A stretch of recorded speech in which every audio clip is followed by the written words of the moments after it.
চট্টগ্রামের আকাশে যুদ্ধবিমানের গর্জন, রানওয়েতে টেক অফের প্রস্তুতি আর মাঠে টানা অনুশীলন, এই দৃশ্যের মধ্য দিয়ে শুরু হয়েছে বহুল আলোচিত অপারেশন প্যাসিফিক অ্যাঞ্জেল 25/3।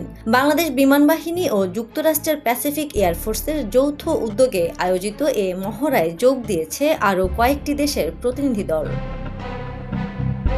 13 সেপ্টেম্বর শুরু হওয়া এই মহড়া চলবে 18 সেপ্টেম্বর পর্যন্ত।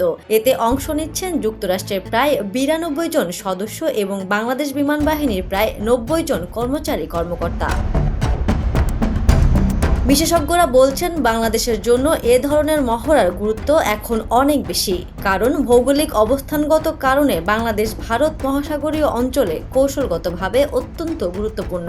পাশাপাশি জলবায়ু পরিবর্তনের কারণে ঘূর্ণিঝড়, বন্যা আর প্রাকৃতিক দুর্যোগ মোকাবেলায় দেশের সক্ষমতা বাড়ানো সময়ের দাবি। অপারেশন প্যাসিফিক অ্যাঞ্জেলের মূল ফোকাস তাই শুধু যুদ্ধ কৌশল নয়, বরং মানবিক সহায়তা এবং দুর্যোগ মোকাবিলার সমন্বিত প্রশিক্ষণ। মহড়ায় অনুষ্ঠিত হচ্ছে উড্ডয়ন প্রশিক্ষণ, যেখানে জরুরি অবতরণ ও সরবরাহ কার্যক্রম অনুশীলন করা হচ্ছে।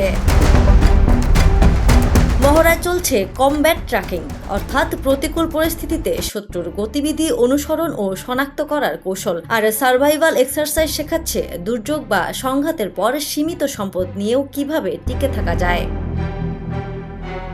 এছাড়া মহড়ায় অন্তর্ভুক্ত হয়েছে মেডিকেল সহায়তা, আহতদের উদ্ধার ও দ্রুত সরিয়ে নেওয়া এবং সার্চ অ্যান্ড রেস্কিউ অনুশীলন, যা বাংলাদেশের দুর্যোগপূর্ণ বাস্তবতার সাথে সরাসরি সম্পর্কিত। বাংলাদেশ বিমান বাহিনী বলছে, এই মহড়া সামরিক সক্ষমতার পাশাপাশি আঞ্চলিক শান্তি ও সহযোগিতার ক্ষেত্রে নতুন সম্ভাবনা তৈরি করবে। বিশেষজ্ঞদের মতে, প্যাসিফিক অ্যাঞ্জেল 25/3 বাংলাদেশ যুক্তরাষ্ট্র প্রতিরক্ষা সম্পর্ককে আরও ভালো করবে এবং দক্ষিণ এশিয়ার নিরাপত্তা ভারসাম্য ইতিবাচক প্রভাব ফেলবে। আন্তর্জাতিক ডেস্ক, দ্য নিউজ। দেশে দেশে সবার সাথে দ্য নিউজ।